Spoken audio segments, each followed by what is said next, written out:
زندگی میں کچھ واقعات افسانوں سے زیادہ دلربا ہوتے ہیں۔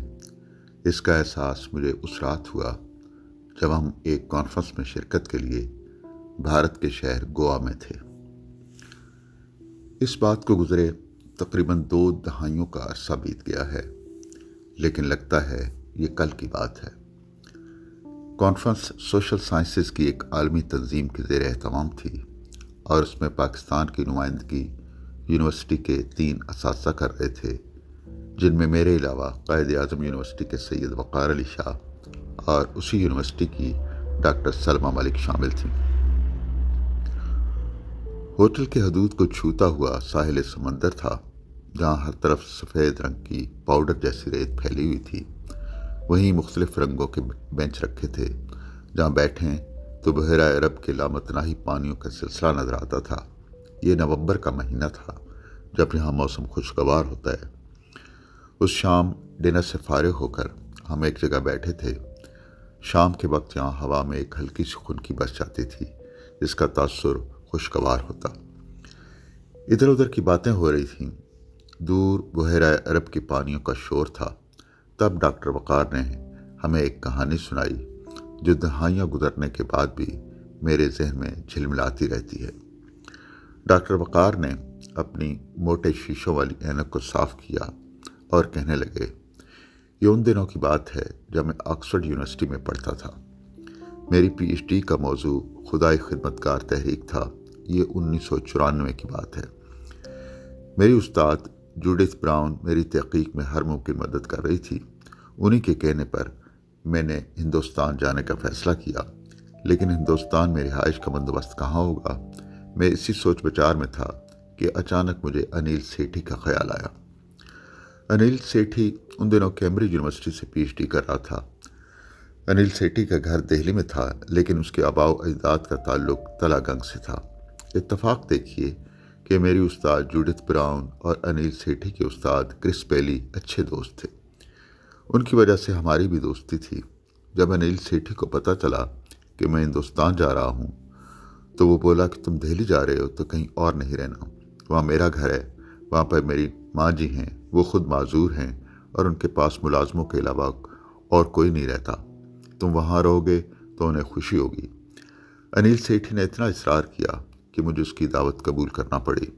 دہلی میں انیل کا گھر ایک پوش علاقے میں تھا۔ انیل نے اپنی والدہ کو میرے بارے میں بتا رکھا تھا۔ دیے گئے ایڈریس کے مطابق میں انیل کے گھر پہنچ گیا۔ اس کی والدہ مجھے دیکھ کر بہت خوش ہوئیں۔ دیر تک انیل کی باتیں کرتی رہیں۔ آکسفورڈ یونیورسٹی میں میری تحقیق کا موضوع 1933 سے 1947 تک صوبہ سرحد کی سیاست تھی اور میں خدائے خدمتگار تحریک اور جنگ آزادی میں اس کے کردار پر مواد جمع کر رہا تھا۔ میں نے تحریک آزادی کے ان متوالوں کی فہرست مرتب کی تھی جو خدائے خدمتگار سے وابستہ تھے، جنہوں نے آزادی کے لیے قربانیاں دیں، لیکن جو ہندوستان کے مختلف علاقوں میں بس رہے تھے۔ میں ہر روز 3 مورتی جاتا، جہاں نہرو میوزیم ہے اور اس کے ساتھ والی عمارت میں لائبریری ہے، جہاں پر نادر دستاویزات اور کتابیں دستیاب ہیں۔ لائبریرین بھی میری صورت سے آشنا ہو چکے تھے اور کتابوں اور دستاویزات کی حصول میں میری رہنمائی کرتے تھے۔ شام کو تھک ہار کر میں گھر پہنچتا تو اپنے کمرے میں چلا جاتا اور سونے تک کچھ نہ کچھ پڑھتا رہتا۔ میں نے تحریک آزادی میں نمایاں کردار ادا کرنے والے ان لوگوں کی فہرست بنائی تھی، ان کے پتے حاصل کر کے انہیں خط لکھے تھے۔ میں نے لائبریرین کو بھی اپنی تحقیق کے بارے میں بتایا تھا کہ اگر وہ بھی کسی ایسے شخص کو جانتے ہوں تو میری مدد کریں۔ انہیں میں نے دہلی میں انیل کے گھر کا ایڈریس بھی دیا تھا، جہاں میں ٹھہرا ہوا تھا۔ مختلف پتوں پر خط لکھ کر میں ہر روز جواب کا انتظار کرتا۔ وہ جنوری کی ایک ٹھٹھرتی ہوئی صبح تھی۔ میں ناشتہ کر کے لائبریری جانے کی تیاری کر رہا تھا کہ گھر کی گھنٹی بجی۔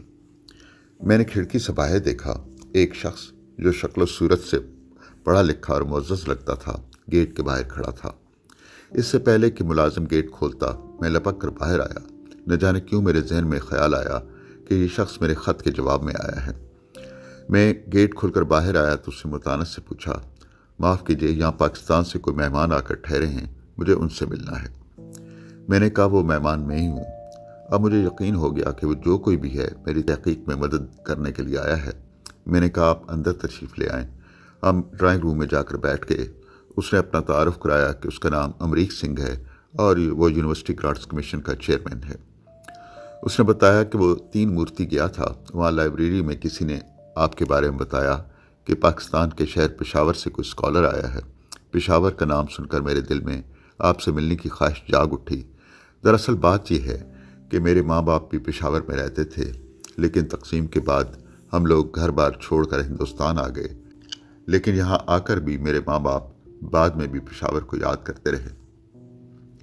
3 مورتی یہاں کی ایک تاریخی عمارت ہے۔ تقسیم سے پہلے یہ کمانڈر ان چیف کی رہائش گاہ تھی۔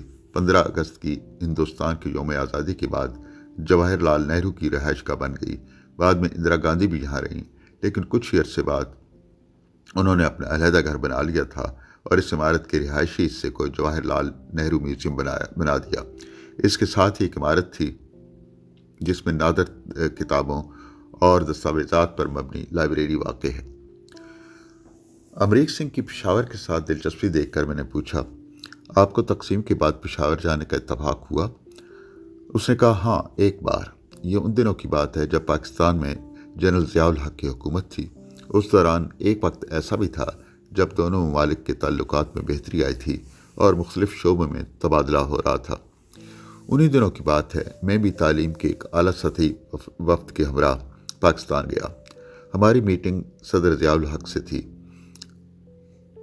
ملاقات کے بعد جنرل صاحب نے کہا کہ آپ اگر پاکستان میں کہیں جانا چاہیں تو سٹاف کو بتا دیں، اس کا بندوبست ہو جائے گا۔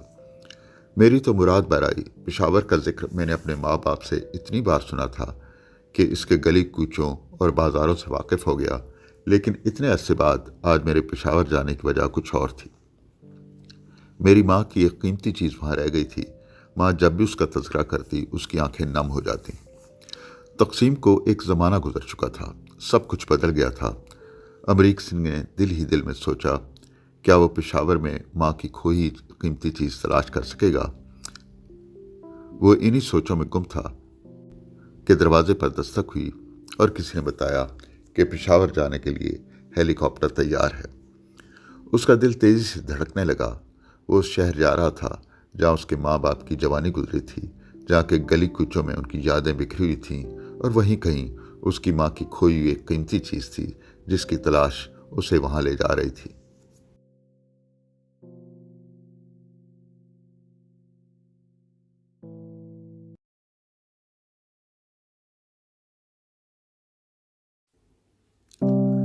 راولپنڈی سے پشاور تک کا سفر زیادہ نہیں، اور ہیلی کاپٹر میں تو یہ اور بھی کم رہ جاتا ہے۔ امریک سنگھ ہیلی کاپٹر سے زمین کے مناظر دیکھ رہا تھا۔ اس کی منزل پشاور تھی۔ یہاں کے گلی کوچوں میں اس کے پیاروں کے بیتے ہوئے دن سانس لے رہے تھے۔ اسی پشاور شہر میں اس کی ماں کی شادی ہوئی تھی۔ اس زمانے کی شادیاں بھی کتنی مختلف ہوتی تھیں۔ اس کی ماں بتایا کرتی تھی کیسے اسے پالکی میں بٹھا کر سسرال لے جایا گیا تھا۔ پالکی کو مقامی زبان میں ڈولی کہا جاتا تھا۔ ماں بتایا کرتی کہ کیسے اس کی ڈولی پر پیسے لٹائے گئے تھے۔ امریک کی ماں بتاتی تھی کہ اس کے ماں باپ نے انہیں اپنی حیثیت کے مطابق جہیز دیا تھا۔ اس کے جہیز میں کپڑوں کے بہت سے جوڑے اور گھرداری کا ساز و سامان تھا۔ رنگین پایوں والا پلنگ تھا اور سلائی مشین جو اس زمانے میں ایک قیمتی چیز سمجھی جاتی تھی۔ ماں کو اپنی سلائی مشین سے خاص لگاؤ تھا۔ وہ گھر کے کپڑوں کی چھوٹی موٹی سلائی خود ہی کرتی تھی۔ پشاور شہروں میں ایک شہر تھا جہاں کے باغ اور گلی کوچے اس کے دل میں بستے تھے۔ پھر 1947 کا سال آ گیا۔ سرحد کے دونوں طرف فسادات شروع ہو گئے۔ شروع میں تو انہیں یہی لگا کہ یہ سب عارضی ہے، جلدی سب کچھ نارمل ہو جائے گا۔ ان کے ہمسائے میں پروفیسر مشتاق صاحب رہتے تھے۔ وہ بہت نفیس انسان تھے۔ امریک کے والد اور پروفیسر صاحب کے درمیان گہری دوستی تھی۔ فسادات شروع ہوئے تو نہ جانے کیوں ایک عجیب سا خوف ان کے دل کے اندر گھر کر گیا۔ فسادات تھمنے کے بجائے شدت اختیار کرتے جا رہے تھے، اور پھر ایک دن امریک سنگھ کے والد نے گھر آ کر بتایا کہ ہم دہلی جا رہے ہیں، جب فسادات تھم گئے تو پھر آ جائیں گے۔ انہوں نے پروفیسر صاحب کے پاس 5 تولے سونا، 20,000 روپے اور سلائی مشین بطور امانت رکھوا دی۔ جاتے ہوئے مکان کو تالا لگایا، پروفیسر صاحب کو گلے لگایا اور اشکبار آنکھوں سے دہلی کی راہ لی۔ دہلی آ کر وہ انتظار کرنے لگے کہ کب صورتحال بہتر ہو اور کب وہ اپنے گھر جائیں، لیکن حالات دن بدن ابتر ہوتے گئے۔ اور پھر ایک دن ایسا بھی آیا کہ انہوں نے اس حقیقت کو تسلیم کر لیا کہ اب وہ پشاور کے گھر کو کبھی نہ دیکھ سکیں گے۔ امریک اکثر دیکھتا کہ اس کے ماں باپ آپس میں پشاور کی باتیں کرتے رہتے، جہاں ان کی زندگی کے دل فریب دن گزرے تھے۔ کبھی کبھی ماں اپنی سلائی مشین کو یاد کرتی جو اسے جہیز میں ملی تھی، وہ سلائی مشین جو اس کی ماں نے بڑے چاؤ سے خرید کر ان کے جہیز میں رکھی تھی۔ امریک کے والد ہنس کر کہتے، بھلی مانس اب چھوڑ بھی دو اس سلائی مشین کا قصہ، چیزوں کا کیا ہے، اور چیزیں آ جائیں گی۔